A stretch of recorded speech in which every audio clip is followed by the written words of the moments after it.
पीर बायद अहमद सुल्तान ऐं पीर बगो शेर बादशाह क़ब्रस्तान, चीचड़ो शरीफ़, तालको पन्नो आकिल, ज़िला सखर। हीउ क़ब्रस्तान सिंध में मकरी खां पोइ ॿियो नंबर वॾो क़ब्रस्तान आहे ऐं हिन जी जुमिला एराज़ी 125 एकड़नि ते मुश्तमिल आहे। सिंध में सभ खां वॾो क़ब्रस्तान मकरी ठठे जो क़ब्रस्तान आहे, जेको 729 एकड़नि ते मुश्तमिल आहे। हीउ तव्हां गूगल मैप जे थोरनि सां हिन जी पैमाइश तव्हां ॾिसी सघो था। त 729 एकड़ आहे मकरीअ जो क़ब्रस्तान। ऐं उन खां पोइ हीउ ॿियो नंबर वॾो क़ब्रस्तान आहे, जंहिंजी जेको आहे जुमिला एराज़ी 120 एकड़नि ते मुश्तमिल हुई, पर हींअर उहा घटिजी कुझु 100 एकड़नि ते बीठी आहे। पर उन खां बि हटी करे जेके जाइदाद वग़ैरह आहिनि क़ब्रस्तान जी, उहे ख़तमु करे बाक़ी तक़रीबन जेको आहे 87 एकड़नि ते मुश्तमिल क़ब्रस्तान जो बीठो आहे। हे गूगल मैप जे थोरनि सां तव्हां ॾिसी सघो था। हिन क़ब्रस्तान में 7 वॾा पीर ऐं बुज़ुर्ग दफ़न थियल आहिनि, जेके स्क्रीन ते नज़र अची रहिया आहिनि। हे तव्हां ॾिसो 7 वॾा पीर बुज़ुर्ग हिते मदफ़ून थियल आहिनि हिन क़ब्रस्तान में, जंहिंजे करे हीउ जेको आहे सिंध जो ॿियो नंबर वॾे में वॾो क़ब्रस्तान आहे।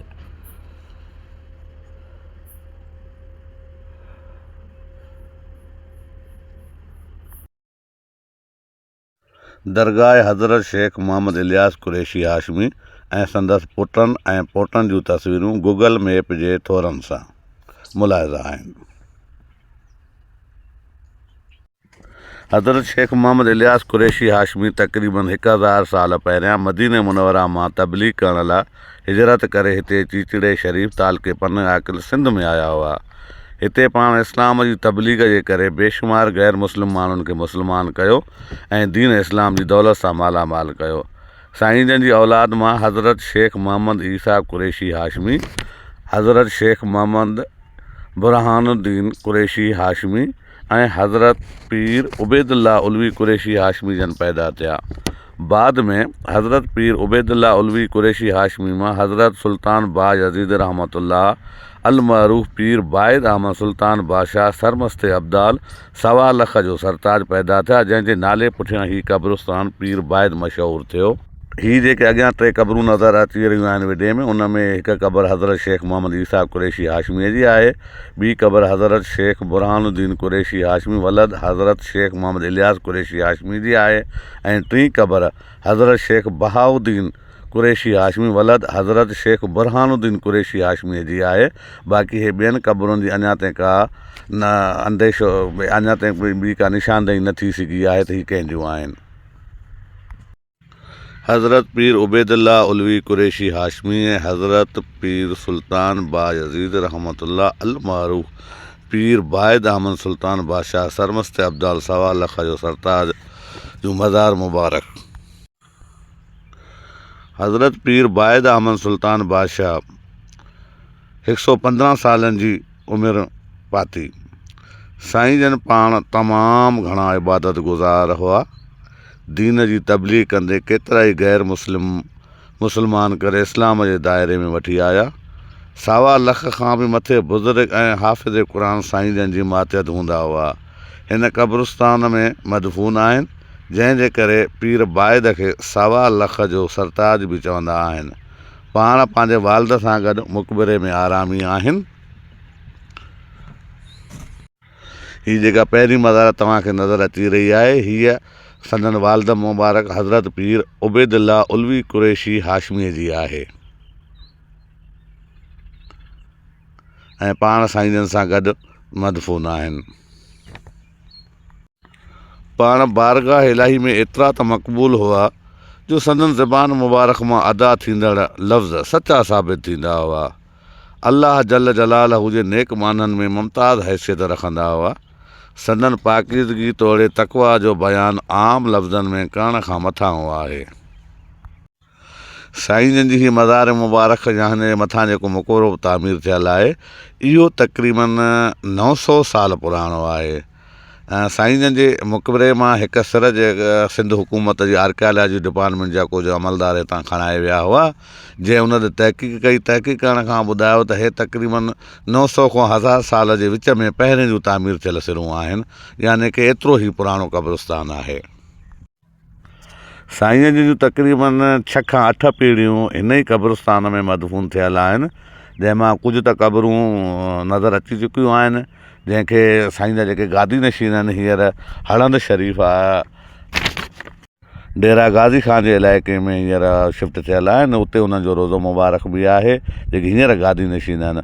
उन्हनि खे ख़्वाब में इरशाद वग़ैरह थींदो रहंदो आहे, पोइ हितां अची उहो क़बरनि जी खोटाई वग़ैरह कराए पोइ उन्हनि खे तहक़ीक़ कंदा आहिनि त हीअ असांजी फलाणी क़बर, हीअ असांजी फलाणी क़बर मुबारक आहे। पीर बाइद जेका रोज़े जी जेका दीवार आहे, आमतौर ते दीवार 1.5 फुट जी थींदी आहे, पर हीअ दीवार तक़रीबन 2.5 फुट वेकिरी आहे।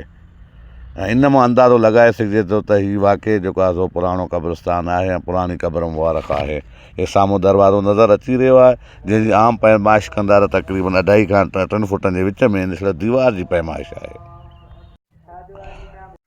साईं जन जो सुजराए नसब जेको आहे सो हज़रत सैयदना अमीर अब्बास इब्न अली इब्न अबी तालिब इब्न हज़रत अब्दुल मुतलब इब्न हज़रत हाशिम अलैहिस्सलाम सां मिले थो।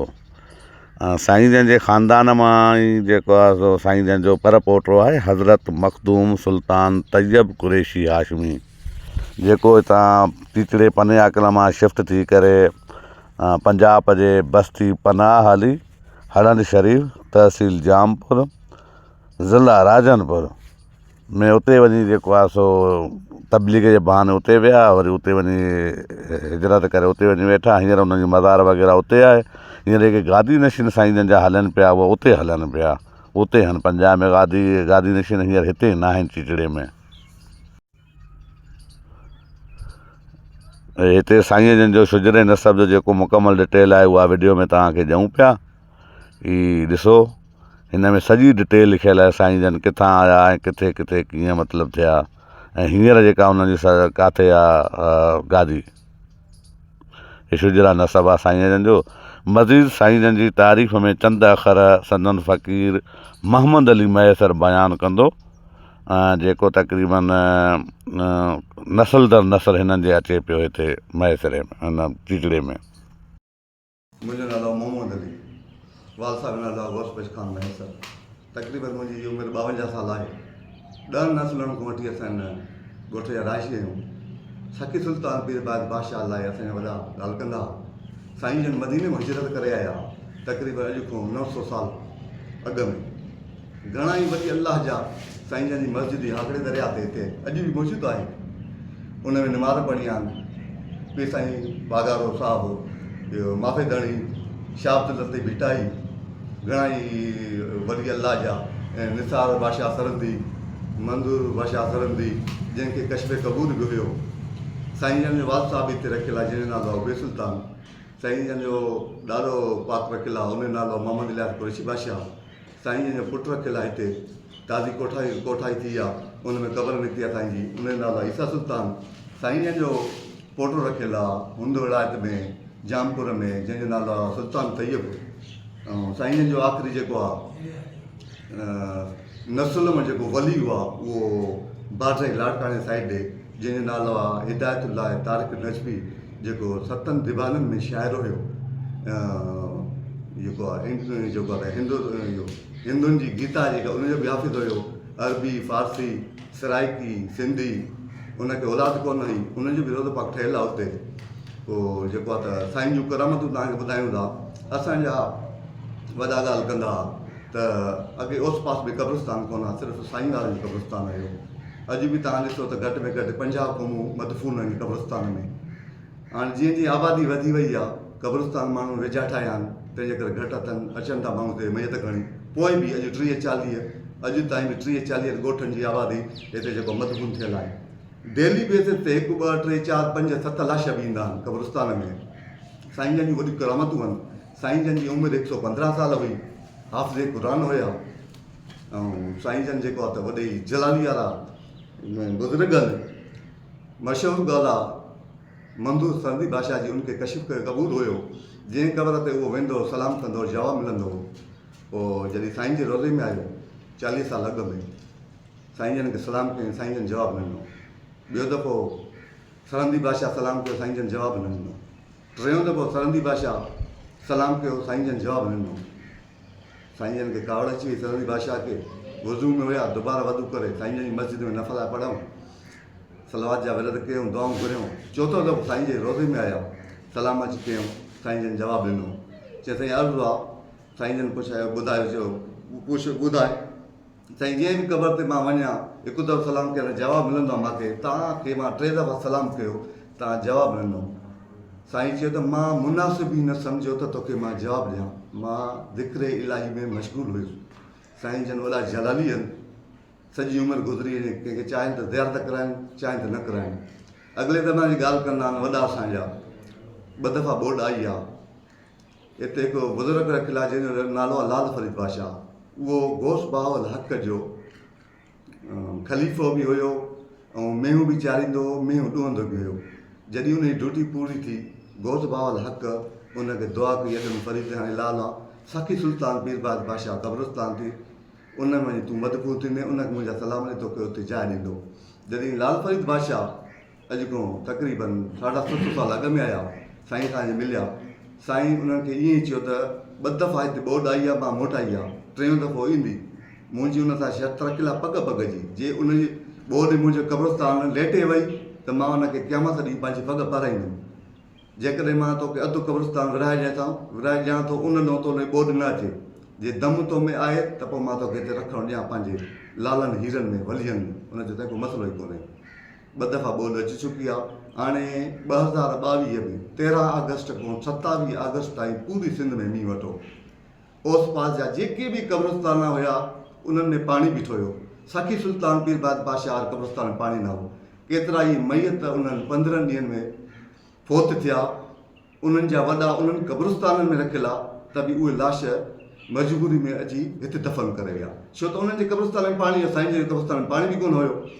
वॾी मशहूरु ॻाल्हि आहे, ॿोॾियुनि में जंगली जानवर शींहं हिते आया, हिकु बबर शींहं साईं जंहिंजे रोज़े में दुआ घुराईंदो। पोइ हिकिड़े ॾींहुं मुज़ार फ़क़ीर भोको जॾहिं बबर शींहं अंदरि गोबे में वियो, ॿारु कड़ो ॾेई छॾियईं, जीअं को नुक़सानु न करे ॿार न खाए। बबर शींहं जलाली में आयो, साईं जे रोज़े खे अंदरों ॾाढी जेको आहे त पंजा आहे, साईं इंसानी रूप में हुन वियो मुज़ार फ़क़ीर ॾे, बाबा हे कहिड़ो कमु कयो अथई, हे कुबो न करे विझे, बबर शींहं जलाली में अची वियो आहे, हे त मां वटि दुआ घुरण ईंदो। चए थी हाणे मां एतिरो दम न आहे त मां कड़ो खोलियां। चए पोइ नोड़ी कड़े में ॿधी वण ते चढ़ी छिके त पाणी कड़ो खुली वेंदो, बबर शींहं हली वेंदो। पोइ मुज़ार फ़क़ीर हुन में नोड़ी ॿधी कड़े में वण ते चढ़ी वियो, जेको छिके नोड़ी खे त कड़ो खुली वियो। उन ॾींहुं पोइ बबर शींहं अचो बंदि थी वियो हिते। लेटेस्ट हाणे 40 साल अॻु 50 साल हिकु माई जी तलिन ॻोठ जी, उनखे औलाद कोन थींदी, उमिरि ते भई उते नबी पाक सल्लल्लाहु अलैहि वसल्लम जो दीदार हुनखे थियो। उनखे ख़्वाब में इहो इशारो त सखी सुल्तान पीरबाज बादशाह जी मस्जिद ठहियलु आहे, जेका पाण ठाही अथईं, उते नलको कोन्हे, नलको हणाए वञी 12 महीने लाइ तोखे पुटु ॾींदो। पोइ हुनखे पुटु ॼाए, उन अली नवाज़ नालो रखियईं, जेको फोती आहे। हाणे हुनखे माई खे पोटा बि आहिनि ऐं वॾियूं करामतूं आहिनि साईं जूं। जलाली जेको आहे त कुरैशी बादशाह हुआ, लेटेस्ट जेको उनजो शिजरो खणी आया आहिनि बादशाह उन्हनि जा गादी नशीन, उन में साईं मौला गाज़ी अब्बास जे नसलम हुआ, जेको आहे त मोहम्मद इलियास कुरैशी वालसा जो नालो अथसि।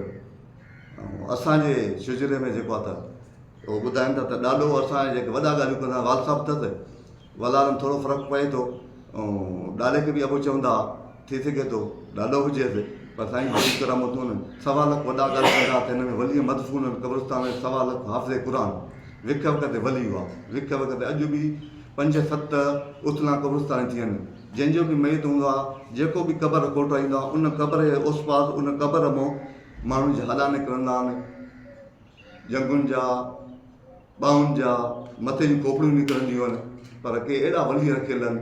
हाणे ताज़ो मींहुं वठा, उतां टाली टपी मिटी जी हिकिड़ी क़बर जी सिरां बकिरी पयूं, एतिरी ख़ुशबू हुन क़बर मां आहे, एतिरी ख़ुशबू, लियो पाए ॾिठो माण्हुनि, ओड़ो ई कफ़न पियो आहे, त 100 साल गुज़री विया आहिनि, उते वरी सिरां रखी लेपो ॾेई रखियो। साईं जी वॾियूं हद खां वधीक जेको करामतूं आहिनि।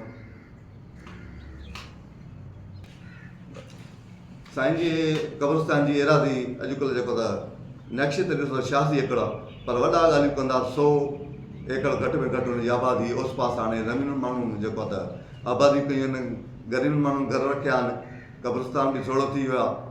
ऐं हाकड़ो दरिया साईं जे जेको त हद जे भरिसां वहंदो, उहो बि लेटे वियो आहे। हाणे उतां बि माण्हुनि ज़मीनुनि आबाद कयूं आहिनि। ऐं नक्शे मुताबिक़ 86 एकड़ ज़मीन जेको आहे साईं जी एराज़ी हुई क़ब्रस्तान जी, जेका ज़ाती ख़रीद हुई साईं बादशाह वारनि जी, जीअं मौला हुसैन करबला जी ज़मीन पाण पैसनि सां ख़रीद कई, उहा 86 एकड़ हुई। हा उहा 86 एकड़ हुई, हा। पर जेकॾहिं बगोशेर बादशाह बि शामिल कजेसि त पोइ घणो एरिया उहा एरिया ते 100 एकड़ मथे थी वेंदी। उहा 86 में जंहिंमें तव्हां उहा बगेश्वर बादशाह जी, जंहिंजो नालो मोहम्मद मुस्तक़ीम आहे, जंहिंखे 400 साल थिया आहिनि, साईं जन को 450 साल बाद में आयो आहे, उहा बि जेकॾहिं एराज़ी हुन सां पंच कयो त 100 एकड़ मथे एराज़ी थी वेंदी क़ब्रस्तान जी। यानी साईं जन जो जेको आहे सो कॾहिं यानी कि 800 साल पुराणा आहिनि या 1200 साल पुराणा आहिनि? साईं 900 950 साल में पुराणा, छो त वाल साहब बि साईं जन जो हिते मदफून आहे ॾाढो बि, पुटु ईसा सुल्तान बि, ऐं जेको साईं जो पोटो आहे तैयब सुल्तान, जेको जामपुर में दफ़न आहे, जंहिंजो रोज़ो बि आहे। साईं जन जो नालो मोहम्मद सुल्तान पीरबाद बादशाह आहे। साईं जन जे वाल साहब जो नालो उबैद सुल्तान बादशाह आहे। साईं जन जे ॾाॾे नालो मोहम्मद इलियास कुरैशी बादशाह आहे। साईं जन जो फर्ज़ंद जेको रखियलु आहे, जेका हाणे ताज़ी खोटाई थी आहे, जेको उन्हनि गादी नशीन खे न्याम मिलियो, उन मां क़बर निकिती आहे, उनजो नालो साईं ईसा सुल्तान आहे। ईसा सुल्तान जो जेको पुटु आहे तैयब सुल्तान, जेको हणंद विलायत में आहे, जामपुर में आहे, साईं जन जो मज़ीद 10 नस्लूं ओॾे आहिनि, बक़ाया 4 नस्ल साईं जन जा हिते आहिनि, वाल साहब, ॾाॾो ऐं जेको आहे पुटु, जेके बि उन 4 नस्ल जा माण्हू आहिनि दफ़न, बाक़ी 10 नस्ल साईं जन जा ओॾे जामपुर में आहे। साईं जन सां गॾु जेको आहे मुक़बरे में केरु दफ़न आहे? उन नालो आहे साईं उबैद सुल्तान, साईं जन जो वाल साहब आहे, उबैद सुल्तान वाल साहब आहे। वाल साहब आहे। साईं जन जो जेको ॾाॾो आहे मोहम्मद इलियास कुरैशी जी। साईं जन जो जेको पोटो हितां शिफ्ट थियो तैयब सुल्तान हणंद शरीफ़ में, जामपुर में, उन्हनि जो नस्ल तबलीग लाइ निकितो, जेको हाणे बाड्रे लाड़काने साइड ॾे, जेको आख़िरी साईं जन जे नस्ल में वली आहे, जंहिंजो नालो आहे हिदायतुल्लाह तारक नजबी, जेको 7 ज़बाननि जो शाइर बि हुयो, हाफ़िज़े क़ुरान बि हुयो, पर उनखे पुट जी औलाद कोन हुई। उन्हनि जो बि वॾो रोज़ो आहे, उन्हनि जी बि वॾी करामतूं आहिनि। उनजो बि ऐलान त मुंहिंजे मरण खां पोइ जेको बि महबूब जी उम्मती मुंहिंजी क़बर ते अचे, मुंहिंजे लाइ कुल कलाम न पढ़े, जेको बि मक़सदु हुजे, जेका दुआ हुजे त घुरे, बाक़ी मां एतिरी कमाई कयूं थो वञा जो मूंखे सवाब जी ज़रूरत न आहे। साईं सुल्तान पीरबाद बादशाह जी बुआ आहे, नाले जी असांखे ख़बर कोन्हे, पर असांजा असुल कोट वॾा ऐं हाणे शुजरे वारा चवनि था बुआ अथनि। साईं सां काफ़िले में गॾु आई उन मदीने मां, जंहिंखे बराबरि में अधु क़ब्रस्तान तक़सीम करे ॾिनो वियो आहे। उन अधु क़ब्रस्तान जी उन शफ़ा कराई आहे। माई सती आहे, परहेज़गार मुतक़ी हुई, क़ुरान शरीफ़ जी हाफ़िज़ानी हुई, परदेदार हुई। पीरबाद बादशाह जे रोज़े जे मथां हुन जी क़बर आहे। साईं असांजा वॾा ॻाल्हि कंदा आहिनि त परे परे को पंथ अॻे क़ब्रस्तान पीरबाद बादशाह जी मैत खणी ईंदा। कच्छ जो सॼो इलाइक़ो, घोटकी, आदलपुर, पनवा किलो, जलालगोट, ठिकराटो, क़ब्रस्तान कोन आहे। कच्छ जो हिकु मैत खणी अचनि पिया पंधु। पोइ जॾहिं ॻाढ़को क्रॉस कयो, हितां खां 5 किलोमीटर ॻाढ़के जेको डिस्टेंस आहे हितां, पोइ उते हिकु मलंग अलाह वारो वेठो, मैत जॾहिं क्रॉस कयो त उन्हनि जे कढ उहो लॻो, दांह करे पियो, रोए पियो, कूका करे पियो। 2 किलोमीटर 3 किलोमीटर उन पंधु कयो मस्तु। जॾहिं साईं पीरबाद बादशाह जी हद शुरू थी, उन उते झोंक खाधा, नारा हया, जिते जेको आहे त शहबाज़ी स्टॉप आहे, शहबाज़ी बुलो, इहो क्रॉस कयूं, साईं जी हद शुरू थी त उन ख़ुशी कई, नारा हया, मैत रखी माण्हुनि हुनखे बख़्तो, अॻ में तूं रहे पियो, रोए पियो, दांह करे पियो, चीका करे पियो, वार पटे पियो, हाणे खिले थो, टाकरे थो, छा मुआदरो आहे, ॿुधाए, न त न छॾींदा अथई। उन मलंग अलाह जे चयो त हिन मैत ते वॾी तकलीफ़ पई, मलाइक हिनखे गुॾींदा अचनि पिया। जॾहिं सखी सुल्तान पीरबाद बादशाह जे क़ब्रस्तान जी हद शुरू थी, मलाइक मथे उॾी विया ऐं हुनखे जेको आहे शफ़ा मिली वई। इन करे असां इहो कोन ॿुधो आहे हिन क़ब्रस्तान जी मिटी कंहिं क़ब्रस्तान में तव्हां सटियो, जंहिं बि क़ब्रस्तान तकलीफ़ थी मैतनि खे, उहा तकलीफ़ माफ़ थी वेंदी। ऐं हिते 1.25 लख वली रखियल आहे। त असांजा अबा ॾाढा ॻाल्हि कंदा आहिनि, क़ब्रस्तान मुल्तान में हिकु वतल हो, उन जे क़बरुनि मां दाहूं ईंदियूं। उते हिकु फ़क़ीर रहंदो हो, मुजावर फ़क़ीर, उनखे एलाम थियो, ख़्वाबु आयो त सखर ज़िलो थी, तालको पनो आकल, उन में सखी सुल्तान पीरबाद बादशाह जो क़ब्रस्तान थी, तूं हिते उठ ते वञ, मिटी जी बोरी भरे आहे, हिन सॼे क़ब्रस्तान में अची हार, त उन जी मिटी जे सदके हिन क़ब्रस्तान मां दाहूं ॿाहिरि न ईंदियूं, शफ़ा थींदी। वॾा ॻाल्हि कंदा आहिनि, 5, 7, 10 ॾींहं जेतिरा बि उन हमरा खे लॻा, उठ ते आयो, हिते अची रहियो, मिटी भरे बोरी, राति रहियो मानिक ते सुबुह सवारी रवानो थियो पोइ वरी 6 महीननि खां वापसि आयो। इहा अची ॻाल्हि कयईं त जॾहिं सखी सुल्तान पीर बादशाह जे क़ब्रस्तान जे सां मिटी खणी सॼे क़ब्रस्तान में हारी थिए हुते उन ॾींहं खां वठी अॼु ताईं दाहूं न थियूं खे मैयत जूं। हे शफ़ा वारो क़ब्रस्तान आहे, मिटी बि शफ़ा वारी आहे। सखी शहंशाह अहमद उमर बादशाह जंहिंजो रोज़ो आहे न सखी सुल्तान पीर बादशाह जे क़ब्रस्तान में, उनजे लाइ बि वॾनि जी कहावत इहा हुई त जीलानी सैयद आहे 20 खां 22 साल उमिरि साईं जी हुई, छो त साईं जो सिर मुबारक शहीद थियो। साईं सिर मुबारक उॾी आयो हिन क़ब्रस्तान में। पोइ माण्हुनि ॾिठो हितां जन उन सिर मुबारक खे गुसुल ॾेई हिते दफ़न कयूं। ॿी साईं जी क़बर असांखे ख़बर न आहे त साईं किथां उॾी आयो, पर साईं जी इहो ॿुधंदा आहियूं त साईं जी जेको धड़ मुबारक आहे उते बि क़बर आहे साईं जी सखी शहंशाह अहमद उमर बादशाह जी। वली अल्लाह जा त वॾा चवंदा 1.25 लख मदफून आहिनि। चंद वलियनि जी जेको हिते कुबा ठहियल आहिनि, मक़बरा क़बरूं ॿुधल आहिनि, जंहिंमें पहिरियों सखी सुल्तान पीर बादशाह आहे। हुन सां गॾु ई हुन कुबे में वालसाब रखियलु अथसि जंहिंजो नालो उबे सुल्तान आहे। ॾाॾा साईं रखियलु अथसि मोहम्मद इलियास कुरैशी बादशाह। हुन खां पोइ हिकिड़ो कमरो टाइप ठहियलु आहे लाल फरीद बादशाह जो, जेको गोस बावल हक़ जो ख़लीफ़ो हुयो। बगेश्वर बादशाह जो रोज़ो ठहियलु आहे। खिज़रानी बादशाह आहिनि जंहिंजे नसुलनि मां 7 वली आहिनि, किरोड़ सलवार शरीफ़ पढ़ी 7 सुल्तान उन्हनि जा बि रखियलु आहिनि। खिज़र सुल्तान, मूदो सुल्तान, सईद अली बादशाह रखियलु आहे। हसन शाह हुसैन शहीद बादशाह रखियलु आहिनि। इमाम शाह रखियलु आहे। शहंशाह महमद गुमार बादशाह रखियलु आहे। क़ाइम शाह दाइम शाह ॿाहिरि आहिनि, सैयद आहिनि, उहे रखियलु आहिनि जंहिंजूं क़बरूं ज़ाहिर आहिनि, जंहिं ते पढ़ पियल आहिनि, जंहिं ते दुआऊं घुरंदा आहिनि अॼुकल्ह माण्हू। बाक़ी जेका त अॼु ताईं ॿिए जेके कुबा केरु न ठहिराया आहिनि, न वरी उन्हनि जूं क़बरूं ॿुधाए अथऊं, उहे असुल खां वठी माना जॾहिं ॿोॾियूं बरसातियूं मींहुं ईंदा त घणियूं क़बरूं जेको आहे त मिलामेट थी वयूं आहिनि, ॻरी वयूं आहिनि सिरां। वली त 1.25 लख आहिनि, पर चंद वली आहिनि जेके ज़ाहिर आहिनि क़ब्रस्तान। 1.25 लख वली आहिनि, 1.25 लख क़ुरान ऐं हाफ़िज़ मदफून थियल आहिनि। ॿई साईं 1.25 लख वली अल्लाह जा, 1.25 लख हाफ़िज़ क़ुरान। आख़िरी ॻाल्हि इहो साईं सखी सुल्तान पीर बादशाह जी वालदा रखियलु आहे, जंहिंजो मक़बरो कोन ठहियलु आहे, चौदीवारी बि कोन्हे। साईं जंहिंजो ॾाढो साईं रखियलु आहे मोहम्मद इलियास कुरैशी बादशाह, उनजो बि मक़बरो कोन्हे, चौदीवारी बि कोन्हे। अमूमन दनार माल काए वेंदा आहिनि, पोइ हुते क़बर जे भरिसां ॿकरियूं वेंदियूं आहिनि, पड़ खाईंदियूं आहिनि, क़बर ते चढ़ंदियूं आहिनि या जॻह पाईंदियूं आहिनि। इहा गुज़ारिश आहे त जेकॾहिं साईं सखी सुल्तान पीर बादशाह जे वालदा जेको चौदीवार थी वञे, उन ॾाॾा साईं जी चौदीवार थी वञे त जेको आहे त बेवरूमी थी कोन, जेको आहे त किनार कश थी वञे ॻाल्हि। हज़रत ख़्वाजा खिज़र अलैहिस्सलाम जो आस्थान। हज़रत पीर सुल्तान बाय सुल्तान जे मक़बरे जे उतरे पासे ॾांहुं हीअ जॻह आहे, जिते हींअर हिकु मस्जिद ठाही वई आहे। हिन जॻह जे बारे में मशहूरु आहे त हिते ख़्वाजा खिज़र अलैहिस्सलाम साईं जन जी ख़िदमत में हाज़ुर थींदा ऐं हिते वेही पाण में जेको आहे सो गुफ़्तगू कंदा हुआ, मदफ़ून थींदा हुआ।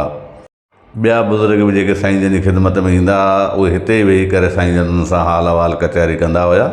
हींअर बि जेको आहे सो हेठे पासे ॾांहुं दरिया शाह बादशाह जो वाकिरो आहे, पाणी जो आहे, पुराणा आसार आहिनि, उनजे मथां बिल्कुलु हीअ शइ आहे। हीअ वीडियो में तव्हां ॾिसी सघो था। हीअ दरिया सिंध जो पुराणो वाकिरो, जंहिंखे दरिया हाकिड़ो बि चवंदा हुआ, उनजा आसार आहिनि। हींअर त हिते मछी जा फार्म तलाउ वग़ैरह ठही विया आहिनि। पोइ साईं जन हिते कचहरी कंदा। हाणे इहा मस्जिद ठही वई आहे, पर इन मस्जिद खे अञा बि ख़्वाजा खिज़र अलैहिस्सलाम जो आस्थान चयो वञे थो। दरिया जो पाणी बिल्कुलु क़ब्रस्तान जे भर में लॻो लॻी आहे। हीअ तव्हां ॾिसी सघो था। हीअ मस्जिद आहे, क़ब्रस्तान जे बिल्कुलु साम्हूं वारे पासे ते साईं जन जो मक़बरो आहे। हे क़बरूं मुख़्तलिफ़ क़ौमनि जे मुख़्तलिफ़ माण्हुनि जूं आहिनि। ऐं हिते घणो हे जेके साम्हूं क़बरूं तव्हांखे नज़र अचनि थियूं, हिते कलोड़ा फ़क़ीर ऐं तुनिया फ़क़ीर दफ़न थियल आहिनि। मुख़्तलिफ़ ॻोठनि खां हिते आया। हज़रत रूमी रहमतुल्लाह अलैह फरमायो आहे त ज़िक्र पीरान ताज़ा ईमान इश्कंद, ज़िक्र ऐशान जलवा परजान इश्कंद। सिंधीअ में हिन ॻाल्हि जो मतिलबु, हिन शहर जो मतिलबु आहे त अलाह वारनि जे ज़िक्र सां ईमान जी ताज़गी थिए थी ऐं हक़ीक़ी इश्क जो जज़्बो पैदा थिए थो। वरी ॿी जाइ ते हज़रत रूमी रहमतुल्लाह फरमाए थो त मर्दान ख़ुदा ख़ुदा न बाशत, लेकिन इज़ ख़ुदा जुदा न बाशत। मतिलबु त ख़ुदा वारा ख़ुदा त न आहिनि, पर ख़ुदा खां जुदा बि न आहिनि। ख़ुदा वारनि सां उल्फत रख तूं त तूं बणिजे ख़ुदा वारो, लॻे थो लोह पारस खे त बणिजे थो सोन सारो। सामिन जी हिन बोर्ड मां तव्हांखे मालूम थी रहियो आहे त अॼु मां ज़िक्र करे रहियो आहियां हिते हज़रत अल्लामा हाफ़िज़ हाजी मियां मोहम्मद मुस्तक़ीम अल मारूफ़ पीर बगो शेर बादशाह रहमतुल्लाह अलैह। हीअ साम्हूं मज़ार जेका तव्हांखे नज़र अची रही आहे इहा आहे हज़रत अल्लामा हाफ़िज़ हाजी मियां मोहम्मद मुस्तक़ीम अल मारूफ़ पीर बगो शेर बादशाह रहमतुल्लाह अलैह। साईं जंहिंजी विलादत बासादत 1117 हिजरी मुताबिक़ 1704 ईस्वी ईंदड़ फ़क़ीरनि जे मशहूरु पाड़े आदाणी में हज़रत शेख अल मशाइख़ शहीद मियां मोहम्मद हुसैन सहरवर्दी रहमतुल्लाह अलैह जे घर में थी। वॾड़नि जहिड़ो नालो रखियो, पाण उन मुताबिक़ सिरात मुस्तक़ीम ते साबित क़दम रही फ़ना फ़िल्लाह जो मक़ाम हासिलु कयो। पाण बारगाह इलाही में एतिरा त मक़बूल हुआ जो संदन ज़बान मुबारक मां अदा थींदड़ लफ़्ज़ सचा साबित थींदा हुआ। अल्लाह जल जलालहू जे नेक सालिह ॿारनि में ममताज़ हैसियत रखंदा हुआ। तरीक़त जी राह में तमामु घणो आला मक़ाम हो ऐं संदन पाकीज़गी तोड़े तक़वा जो बयानु आम लफ़्ज़नि में करण खां मथां आहे। साईं जंहिंजो वालिद ग़ुलामी हाफ़िज़ आलिम आरिफ़ ख़ुदाई इसरारनि जो ॼाणू आबिद ज़ाहिद अहल दिल सालिक साहिब विलायत बुज़ुर्ग हो। हमेशह इबादत ऐं रियाज़त ऐं मुजाहिदी मशग़ूल रहंदो हो। राति ॾींहुं ज़िक्र अज़कार ऐं वर्त विज़ाइफ़ पढ़ंदे गुज़ारींदो हो। हिक घड़ी बि इबादत खां ख़ाली न विहंदो हुयो। राति ऐं ॾींहं जा समूरा औराद पूरा पाबंदी सां पढ़ंदो हो। क़ुरान मजीद जा 15 सिपारा, सूरह यासीन शरीफ़ 41 दफ़ा, सूरह मुज़म्मिल 125 दफ़ा, दुरूद तंजीना 25,000 दफ़ा, कलमो शरीफ़ 25,000 दफ़ा, कसीदो सैफ़ी 41 दफ़ा, कसीदो गौसिया 125 दफ़ा, फ़र्द नमाज़ून नवाफ़िल इशराक़ चाशत अवाबीन तस्बीह तहजुद नंढपण खां वठी पंहिंजनि 120 सालनि जी पूरी ॼमार में कॾहिं बि क़ज़ा न कयाऊं। बगो शेर बादशाह बि पंहिंजे वालिद जे नक्श क़दम ते हलंदे इहे मथियां बयानु कयल सभई 105 सालनि जी उमिरि में पढ़ंदा रहिया ऐं कॾहिं बि हिननि बि क़ज़ा न कई। साईं बगेशेर बादशाह जे वालिद साहब जे उन वक़्तु खैरपुर जे मीर साहिबनि जो अचणु वञणु घणो थियो। उन ते रोड़ी जे सैयद बादशाहनि मीरनि खे चयो त अव्हां असांजा मुरीद आहियो, ईंदड़ वटि छो था वञो। मीरनि जवाब में अर्ज़ु कयो त अव्हां ॾन जा मालिक आहियो, पर असीं ईंदड़ फ़क़ीर जे इख़लाक़ ऐं दरवेशी जा मोतरफ़ आहियूं, सो असां बुज़ुर्ग जी ज़ियारत लाइ ज़रूरु वेंदासूं। इन ॻाल्हि ते रोड़ी जे सैयदनि खे तमामु घणी सख़्तु कावड़ आई ऐं सख़्तु रंजीदा थिया। मियां मोहम्मद हुसैन खे शहीद करण लाइ तयारु थी विया। जॾहिं शहीद करण इरादे सां ईंदा हुआ, छा ॾिसनि जो बुज़ुर्ग क़ुरान पाक जी तिलावत में मशग़ूल आहे ऐं वेझो ईंदा हुआ त क़ुरान पाक जे चौगिर्द कोट निकिरी वेंदो हो। मजबूर थी वापसि मोटी ईंदा हुआ। आख़िरकार मुद्दत उमिरि जा अयाम पूरा थिया। 10 मुहर्रम 1175 हिजरी मुताबिक़ 1762 ईस्वीअ जे जुमे जे ॾींहुं चाश जी निमारे सिजदे में शाह साहबनि तलवार हणी शहादत जो जाम पीआरे लाश खे खणी ॿधी करे दरिया में लोड़े छॾियो। कुझु मुफ़ासिले खां बाद लाश हिकु खेंजू वटि पहुतो। उते संदन मुरीद मेहूं चारे रहियो हो। उहो दरिया जे किनारे ते आरामी हो। उनखे ख्वाब में इरशाद कयाऊं त आउं तो वटि महिमान थी आयो आहियां, उथ। हू सुजाग थी चौगर्द निहारे वरी ॿीहर सुम्ही पियो। वरी ॿियो दफ़ो बि ख्वाब में इरशाद कयाऊं, ॿीहर उथी चौतरफ़ निहारे वरी सुम्ही रहियो। आख़िर कलाम टियों दफ़ो बुज़ुर्ग हिन खे ताक़ीद कंदे चयो, मां तुंहिंजी फलाणे मेंह जे भर में खेंजू वटि खथे में ॿधल आहियां ऐं शहादत जो जाम पीतल आहियां। मूंखे ॿाहिरि कढी मुंहिंजी औलाद खे इतलाह कर। अक़ीदतमंद उहो मुरीद जंहिंजे लाइ चवनि था वाहिद बख़्श महर मोटाणी सादत सम्झी बुज़ुर्ग खे बतौर अमानत पंहिंजे घर में दफ़न कयो। जॾहिं मुर्शिद सादतमंद मुरीद जे घर में आरामी थिया त घर में बरकतनि रहमतनि ऐं ख़ुशबुनि जा मोहतर थी वियूं। हिन जी दिलि में ख़्यालु आयो त अहिड़ी नेमत कीअं वापसि ॾियां, जंहिंजे करे मुंहिंजी क़िस्मत संवरजी वई आहे। 3 ॾींहंनि खां पोइ हज़रत पीर बगो शेर बादशाह रहमतुल्लाह अलैह खे मालूमात मिली। पाण अची उते पहुता। उन मुरीद ॾाढियूं आजिज़ियूं नियाज़ियूं कयूं त मुंहिंजे रहबर मुर्शिद खे हिन जॻह खां ॿी जॻह मुंतक़िल न कयो वञे। आरिफ़ बिल्ला फरमायो त मुरबी बाबा साईं जो जिते आख़िरी आरामगाह आहे उते हली दफ़न कबो। पोइ उतां जसद ख़ाकी मुबारक कढराए रुस्तम ज़िले शिकारपुर जे वेझो क़ब्रिस्तान में संदन नाने हज़रत शेख हूंदो सुल्तान रहमतुल्लाह अलैह जे अवल जे क़रीब दफ़न कयऊं। हिन वक़्तु उहो क़ब्रिस्तान कुबो जामी रहमतुल्लाह नाले सां मशहूरु आहे, जेको शहीद बादशाह रहमतुल्लाह अलैह जो वॾो पोटो आहे। हीअ जेका तव्हां रोज़ो मुबारक ॾिसी रहिया आहियो, इहे हज़रत मियाँ यूसुफ़ इंदड़ साहिब जो आहे। साईं जन हिकु रवायत में इहा बि ॻाल्हि अचे पई त बगेशर बादशाह जा उस्ताद बि रहिया आहिनि, वेझा माइट बि रहिया आहिनि। हीअ जेका ॿी साम्हूं क़बर नज़र अचे रही आहे, हे मियाँ मोहम्मद आबिद इंदड़ जी आहे, जेको मियाँ यूसुफ इंदड़ जो पोटो हुयो।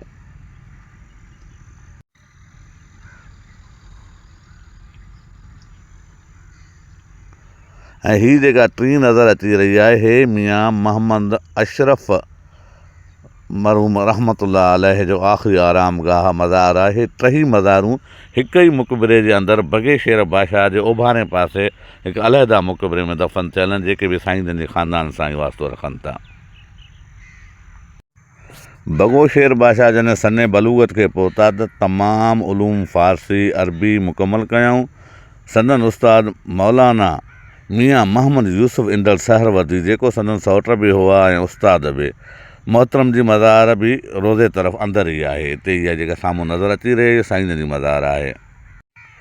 बगोशेर बादशाह जॾहिं पंहिंजो माल चाढ़ण लाइ झंगल में वेंदा हुआ त फ़िक़ह जा किताब ई साण खणी वेंदा हुआ। सारो ॾींहुं मुताले में मशगूल हूंदा हुआ ऐं माल जी हिफ़ाज़त धनारप वारो कमु अलाह करीम जल जलाल जे हुकुम सां हिकु शींहुं मुबारक शींहुं कंदो हो।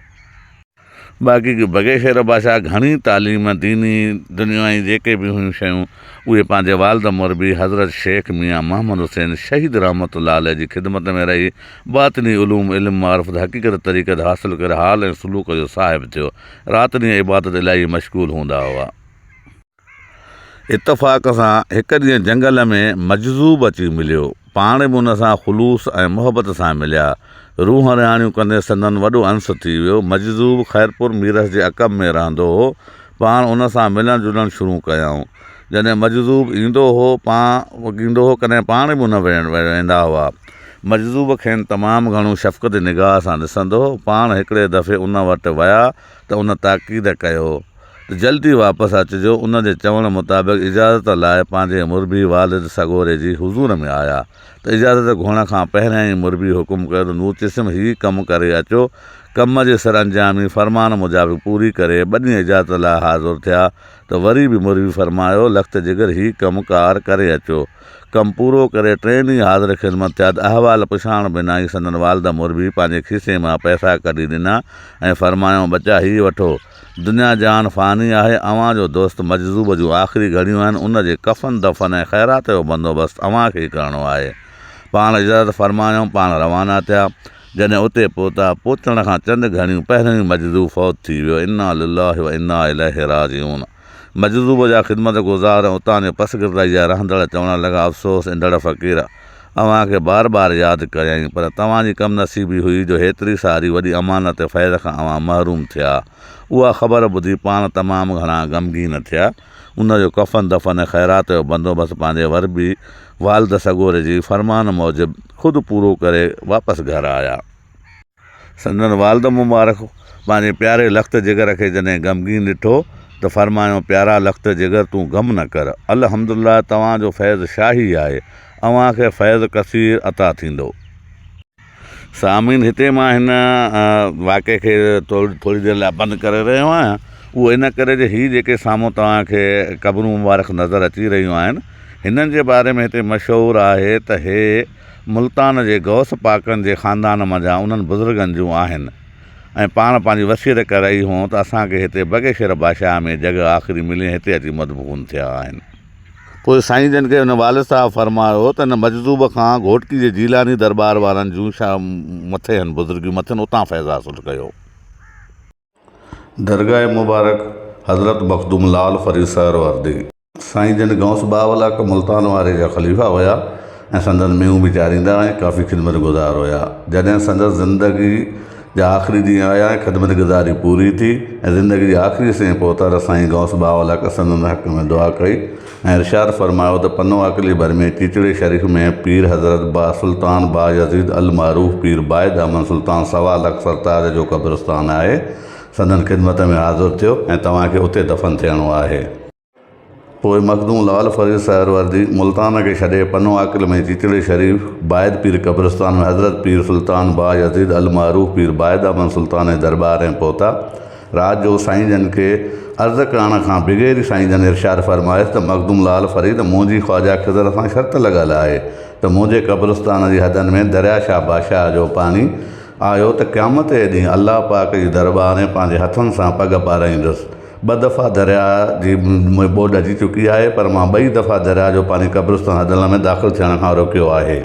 मां क़ब्रिस्तान जो अधु हिसो तव्हांखे विराए ॾियां थो, जेकॾहिं दरिया खे रोके सघीं त मां तोखे हिते दफ़न थियण जी इजाज़त ॾींदुसि।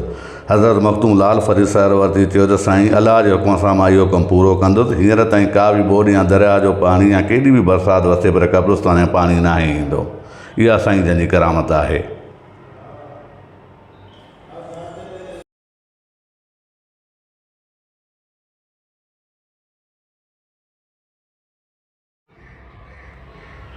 यदा आहे दरगाह मुबारक हज़रत शहनशाह अहमद शाह गुबारो। साईं जन किथां आया, कीअं आया, इन बारे में का बि रिवायत असांखे मौसूल न थी सघी आहे।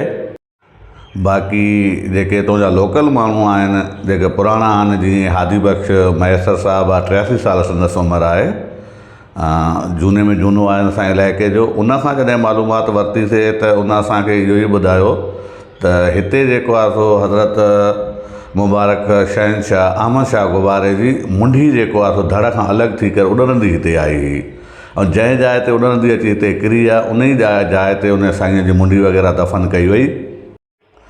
बाक़ी साईं जन जे जेको आहे सो धड़ मुबारक जी ख़बर न पई त किथां आया आहिनि या कीअं आया आहिनि, वधीक काई बि हिन जे बारे में रवायत न आहे।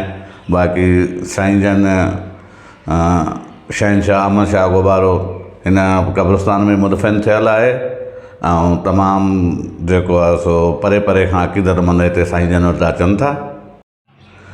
हींअर साईं जन जे रोज़े मुबारक जी भर में हिकु मस्जिद बि ठाही वई आहे। उन खां अलावा पोएं पासे जो को जेको आहे सो को आस्थानो बि आहे, जंहिंखे आम सिंधी लफ़्ज़ में मैखानो चइबो आहे। हिते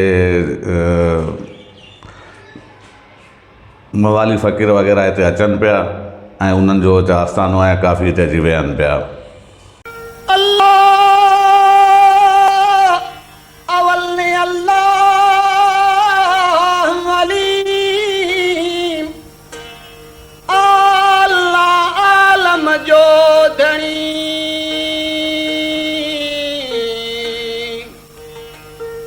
कादिर पंहिंजी कुदरत सी काइम कदीम, वाली वाहिद वहदहू राज़िक़ रब रहीम, अल्लाह सो सारा सच्चा धणी, चई हमद हकीम,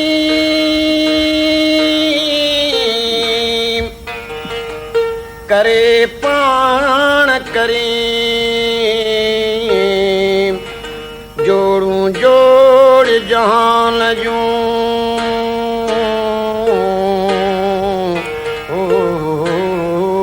अल्लाह।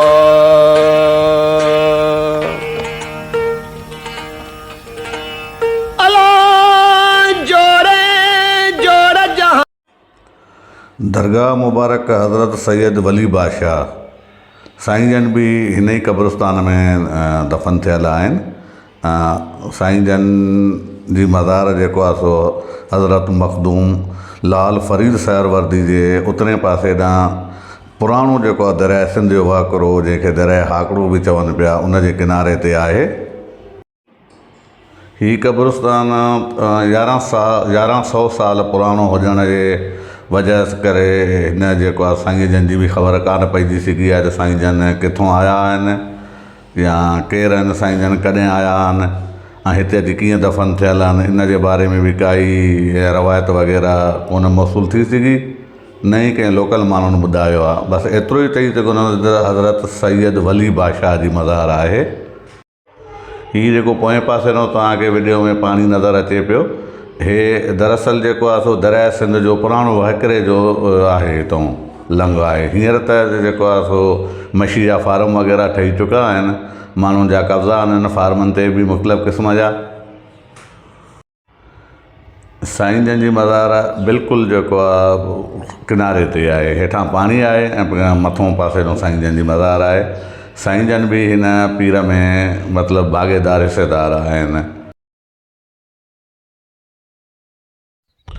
पीर बाइद पीर ऐं पीर भगोशेर बादशाह जूं तस्वीरूं गूगल मैप जे थोरनि सां तव्हांजे साम्हूं पेश करे रहिया आहियूं। हीउ क़ब्रिस्तान तक़रीबन 1000 साल पुराणो आहे ऐं हिन में तक़रीबन 10 सदियुनि जो अरसो गुज़री वियो आहे। हीउ मकली वारे क़ब्रिस्तान खां पोइ ॿियो नंबर वॾो क़ब्रिस्तान आहे। हिन जी एराज़ी तक़रीबन 250 जरेब ते मुश्तमिल आहे। हिन क़ब्रिस्तान में चइनी सूबनि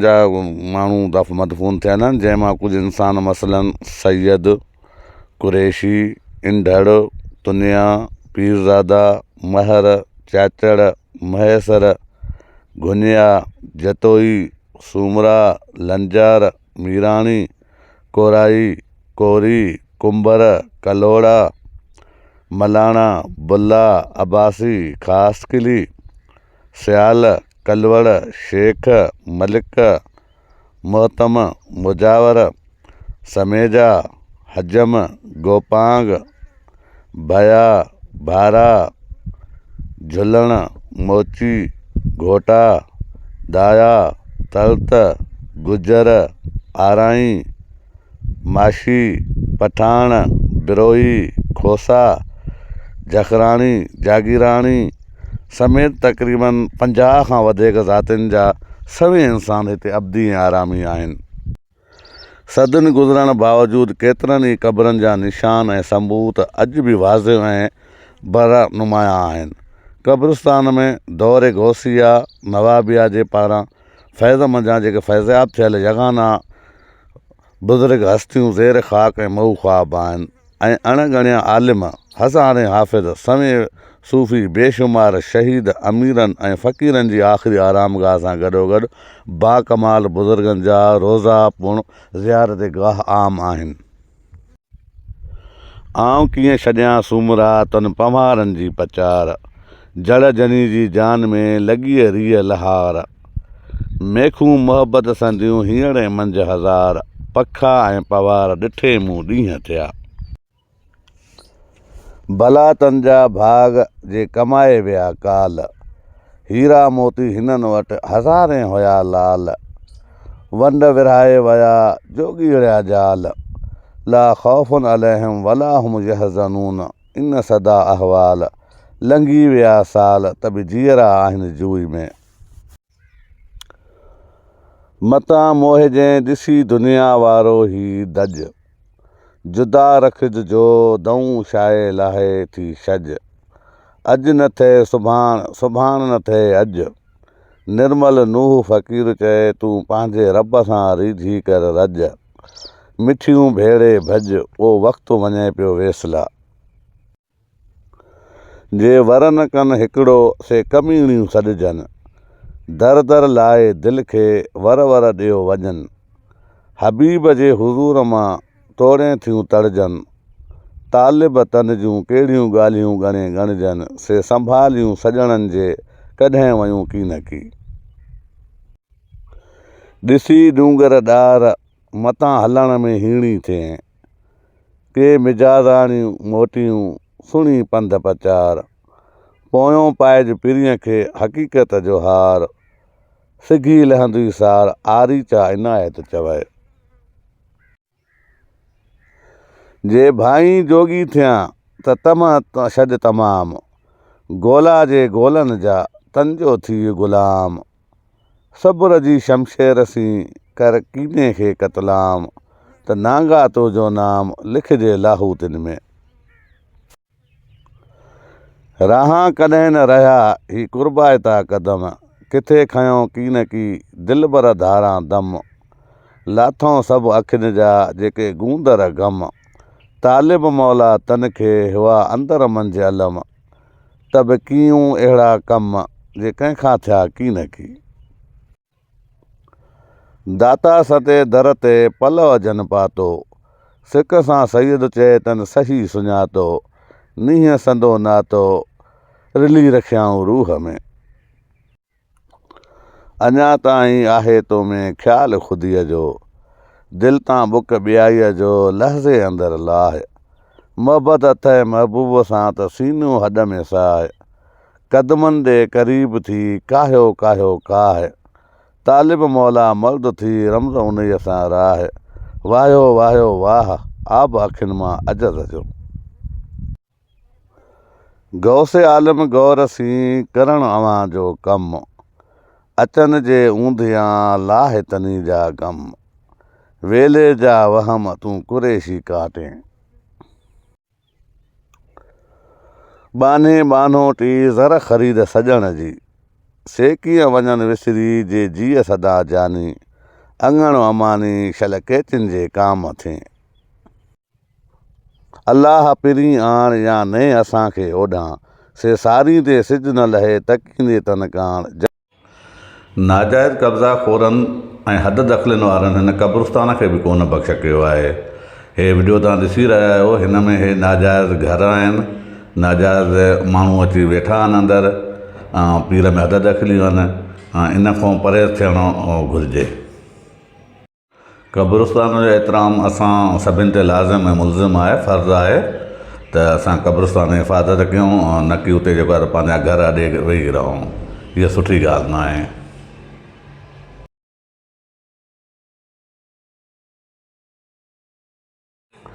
क़ब्रिस्तान ते नाजाइज़ कब्ज़नि हद दख़ल जे करे सिंध हुकूमत पंहिंजे फंड मां बजट मंज़ूर करे साईं जन जे क़ब्रिस्तान जे ॿारहें पासे लाइ दीवार जुड़ाइण जो रही आहे जेका ई साम्हूं तव्हांखे दीवार नज़र अचे पई हे सिंध हुकूमत जे ताउन सां जे रिसेंटली हाणे तयारु थी आहे पर अञा इन जो हिकिड़ो हिसो तयारु थियो आहे अञा 3 हिसा जेको आहे सो यानी कि ॾखिणे पासे खां तयारु थी आहे क़ब्रिस्तान जे बाक़ी अञा ओभारो उतरियो ऐं ओलहो पासो अञा बि रहे पियो उते कब्ज़ा गिरनि माण्हुनि जा कुझु कब्ज़ा आहिनि जंहिंजे करे सिंध हुकूमत हुनखे नोटिस ॾिनो आहे त जल्दी पंहिंजा कब्ज़ा ख़ाली कयो ताकी दीवार ठाहे करे हिन क़दीम क़ब्रिस्तान खे महफ़ूज़ कयो वञे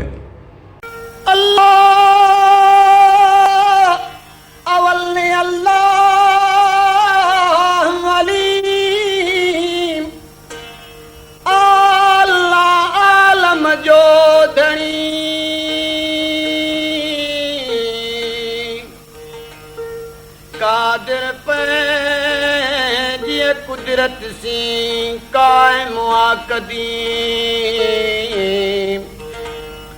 वाली वाहिद वहदहू राज़िक़ु रब रहीम अल्लाह सो सारा सच्चा धणी